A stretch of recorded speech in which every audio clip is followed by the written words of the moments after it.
кратки најави за денешните настани. На глувите лица им недостасуваат толкувачи на знаковен јазик.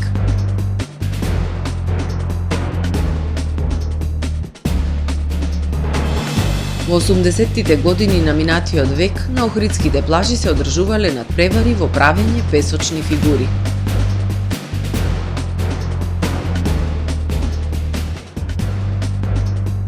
Осум одобренија за градба издадени во Охрид во декември 2023 година.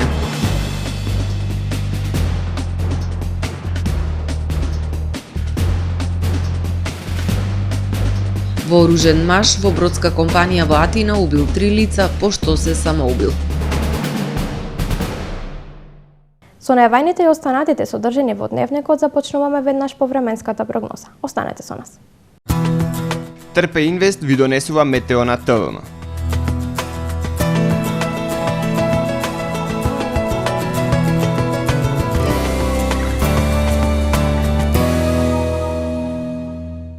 Во Охрид денес имавме умерено облачно и нестабилно време со повремени и слаби врнежи од дожд. Максималната дневна температура изнесуваше 10 степени Целзиусови. Во вторник над Централна и Западна Европа ќе доминира поле на висок воздушен притисок, кој што во југозападна, Западна и Централна Европа ќе услови стабилно време со локална облачност. На Британските острови, како и на југ од Апенинскиот и Балканскиот полуостров и југоисточна Европа ќе преовладува умерено облачно и нестабилно време со врнежи од дожд. Во Скандинавија и североисточна Европа врнежи од снег. Утре во северните и јужните предели на Балканскиот полуостров ќе превладува умерено облачно време со сончеви периоди. Во централните и источните предели ќе превладува умерено облачно и нестабилно време со врнежи од дожд.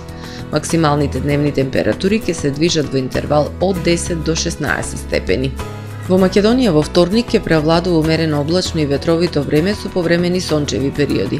Ќе дува до умерен североисточен и северозападен ветер кој што ќе достигне брзина до 25 км на час. Минималните температури ќе бележат благо опаѓање и ќе се движат во интервал од -2 до 6 степени, додека пак максималните дневни температури во Македонија утре ќе достигнат до 6, односно до 16 степени. Во Охрид во вторник ќе преовладува умерено облачно и ветровито време со сончеви периоди. Ќе дува засилен североисточен ветер. Минималната температура од 2 степени, додека пак дневната ќе достигне до 10 степени. Во Охрид во среда ќе преовладува претежно сончево и топло време со појава на локална облачност. Минималната температура од 0 степени, додека пак дневната ќе достигне до 9 степени. Во четврток и петок, по студеното утро со температура од -3, односно -1 степен, во текот на денот ќе превладува претежно сончево време со појава на локална облачност и дневна температура до 10 степени Целзиусови.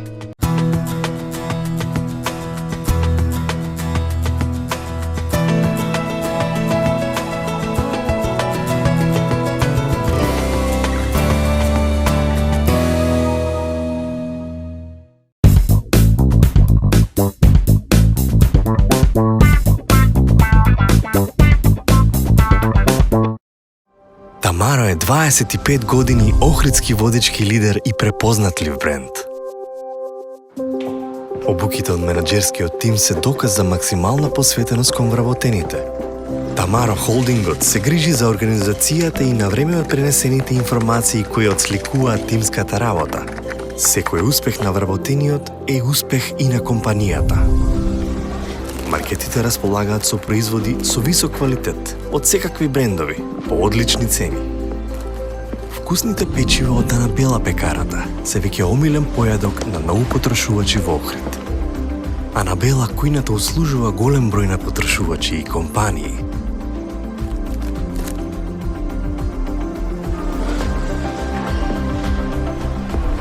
Рибарата е секогаш снабдена со најразлични видови на риба и морски плодови.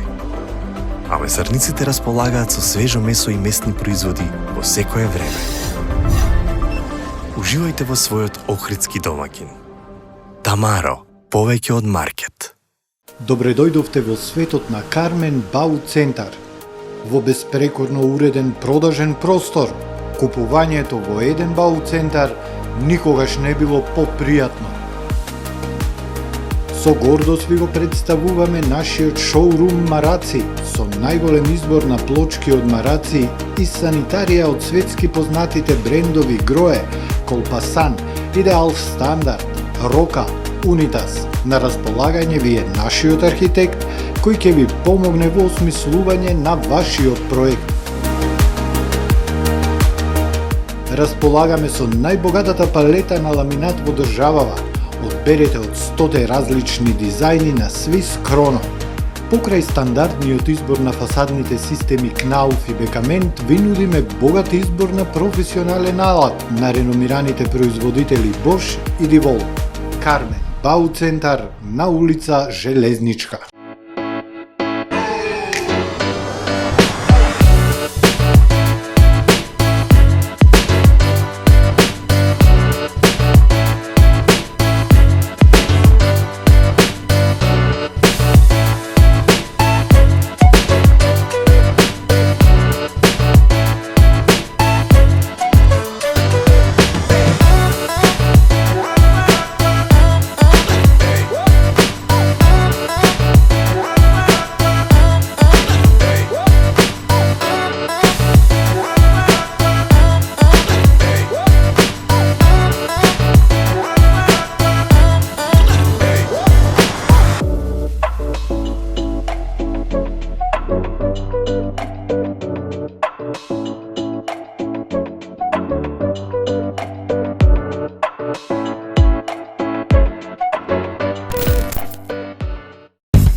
Добар ден, прво издание на Дневникот на ТВМ.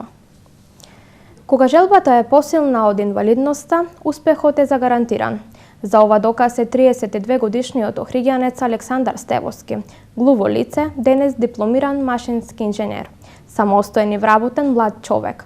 На глувите лица во земјава им недостигаат толкувачи на знаковен јазик.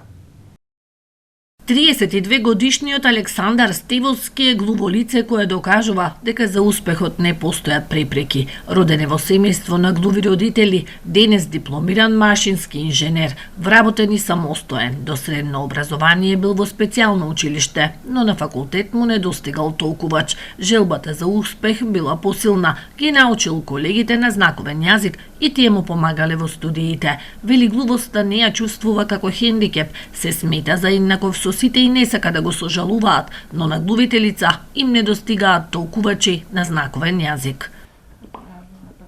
Најголем проблем според мене е комуникацијата помеѓу глувите и другите. Например, како глув човек да се јавам на прва помош, на пожарна, на полиција, тоа е на важните проблеми за кои што мора да се најде решение.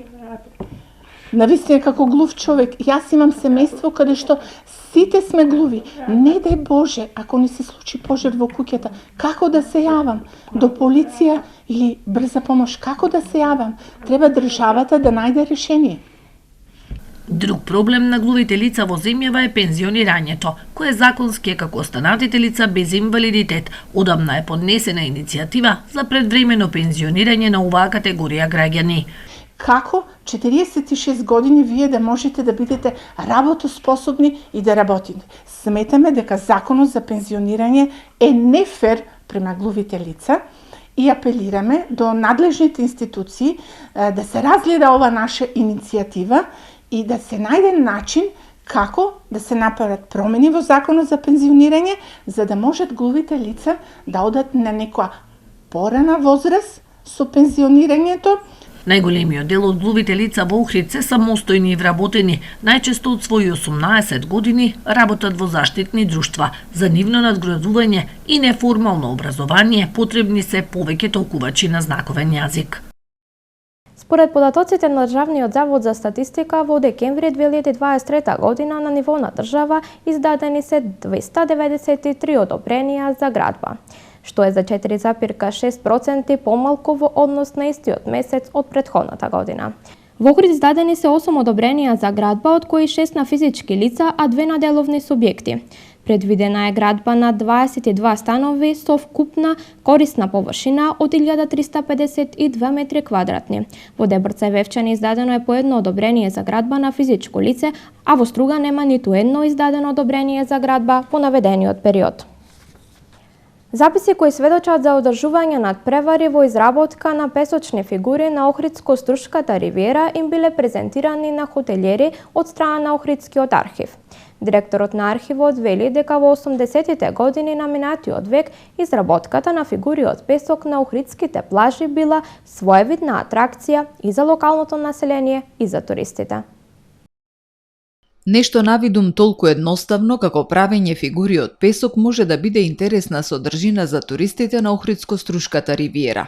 Во ризницата напишани документи на Охридскиот архив, меѓу разните записи за идеи на охриѓани од поблиското и подалечното минато кои го краселе ова поднебие, постојат и такви кои сведочат дека во минатото на охридските плажи се одржувале надпревари во правење фигури од песок. Тој надпревар од песочни фигури започнал во 70-тите години и траел се до 80-тите години од минатиот век и навистина не само во охридската популација, туку и во сите оние туристички би рекол агенции кои носеле и привлекувале странски туристи во градот Охрид, а подоцна и во градот Струга, биле своевидна атракција. Подоцна си имало идеја токму овие надпревари да преминат и во државни надпревари, да учествуваат и одредени гости, би рекол уметници од европските земји, се со цел да се зголеми и бројот на туристи во градот Охрид и се разбира Охридското езеро. Надпреварите во правење песочни фигури започнале во основните училишта како еден вид секција од техничкиот предмет, за потоа да преминат во надпревар меѓу училиштата, а потоа се приклучили градот Струга и прераснале во меѓуградски надпревари, на кои се изработувале прекрасни фигури, најчесто со тематика поврзана со народно-слободителната војна, имајќи го предвид историскиот период.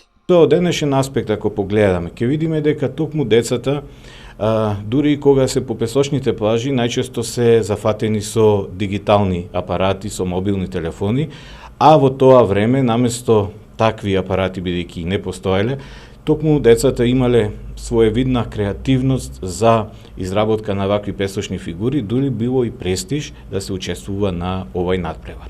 За таквите песочни фигури постоеле одредени подготовки кои ги правеле одредени уметници со цел оние кои сакале да учествуваат, претходно имале одреден период да се согледа нивната уметничка идеја, а потоа да учествуваат во самиот надпревар. Најчесто овие надпревари во изработка на песочни фигури се одржувале на градската плажа на Охрид, меѓутоа подоцна и во воениот камп, односно плажата кај манастирот Свети Наум. Таму се правеле бидејќи песокот е најдобар и ни самите документи кои ги пишуваат хроничарите Павле Митревски, Димитар Смилевски и одредени други писатели, историчари и новинари, се укажува дека користели одредени лакови за коса, се со цел да се стврни фигурата.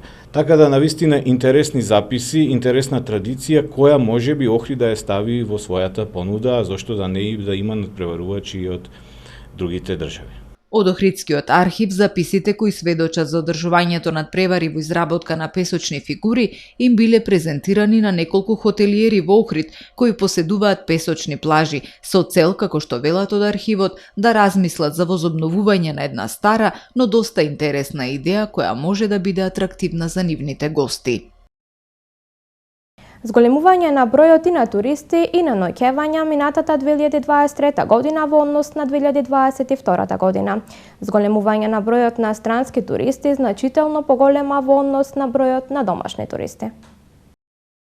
Според податоците на Државниот завод за статистика, бројот на туристи во декември 2023 година изнесува 55.875, од кои 38,6% се домашни, а 61,4% се странски туристи. Бројот на ноќевања во декември 2023 година изнесува 111.668, од кои 41,6% се од домашните туристи, а 58,4% од странските туристи. Во периодот јануари-декември 2023 година, во однос на истиот период од претходната година, бројот на туристите е зголемен за 20,6%, и тоа кај домашните туристи има зголемување за 0,6%, а кај странските за 36,6%. Во периодот јануари-декември 2023 година, во однос на истиот период од претходната година, бројот на ноќевања е зголемен за 10,1%, и тоа кај домашните туристи за 1,4%, а кај странските има зголемување за 22,9%, соопшти Државниот завод за статистика. Ново поскапување на горивата од ноќеска на полноќ, одлучи регулаторна комисија за енергетика на Македонија. Малопродажната цена на бензинот Евро Супер БС 95 се зголемува за половина денар и ќе изнесува 81 денар за литар. Евро Суперот БС 98 поскапува за 1 денар и ќе чини 83,5 денари, а дизелот се зголемува за денар и половина и литар дизел ќе чини 79,5 денари. За половина денар од ноќеска на полноќ ќе се намали цената на екстра лесното масло за домаќинство, кое ќе се продава по цена од 76,5 денари за литар, информира регулаторна комисија за енергетика. Во продолжение да ги погледнеме и вестите од светот. Две лица се ранети, од кои едно 5-годишно дете кое се наоѓа во критична состојба откако жена со пиштол пукала во црква во Тексас. Жената заедно со малото дете кое подоцна било рането влегле во огромната црква Лейквуд, зграда со капацитет од 16.000 луѓе, што ја прави третата најпосетувана мега црква во САД. Големата црква била на проповедник кој бил голема телевизиска звезда Джоел Остин. Детаљите за пресметката се уште се нејасни, бидејќи не е познато каков однос имаат жената и ранетото момче и кој всушност пукал во него и во ранетиот маж, пишува Associated Press. Полицијата не го соопшти идентитетот на жената или можниот мотив. 29 годишен маж е уапсен во Канада откако се пронајдени телата на 3 деца изгорени во автомобил и 2 мртви жени во централната канадска провинција Манитоба. Се верува дека осомничениот добро ги познавал жртвите и двете жени и децата, соопштил началникот на полицијата. Прво, покрај патот било пронајдено телото на едната жена, а неколку часа подоцна е пронајден и запалениот автомобил со 3 деца во него. Истражителите потоа го пронашле телото и на другата жена во нејзиниот дом, се наведува во соопштението. Полицијата продолжува да го истражува мотивот за бруталните убиства кои се случиле кај градчето Карман, во кое живеат само 2800 луѓе. Жителка на градчето изјавила дека двете убиени жени биле најдобри пријателки, а 3 деца биле на едната од нив. Вооружен маж во бродска компанија во населбата Глифада во јужниот дел на Атина убил 3 лица пошто се самоубил. Напаѓачот на возраст од околу 70 години по потекло од Египет наводно бил поранешен вработен во компанијата, влегол во канцеларијата и ги нападнал раководителите. Според првичните неофицијални информации, тој бил отпуштен од компанијата, а години работел како мајстор. Преку паркингот влегол во објектот каде што по пукањето се затворил во една од просториите, а по акцијата спроведена од полицијата се самоубил. Новиот аргентински претседател Хавиер Милеј и покрај тоа што остро го критикуваше папата Францис во својата предизборна кампања, нарекувајќи го имбецил и обвинувајќи го дека промовира комунизам, денес се поклони пред него и го прегарна. Милеј во Ватикан присуствуваше на мисата за канонизација на првата аргентинска светица, а ќе има и аудиенција кај папата. Неговиот сонародник од Буенос Ајрес со цел да се изедначат односите во време кога нивната родна земја минува низ тешка економска криза. Милеј, откако стана председател, му се извини на папата за навредите упатени кон него, велејќи дека го почитува како поглавар на католичката црква, шеф на државата и како духовен водач на огромното мнозинство аргентинци. Папата пак рече дека не обрнува премногу внимание на навредите, порачувајќи дека е важно што прават политичарите на функцијата, а не во кампањата. Ова е се во првиот дневник на ТВМ. Ви благодарам за вниманието со кое не следевте. Пријатно!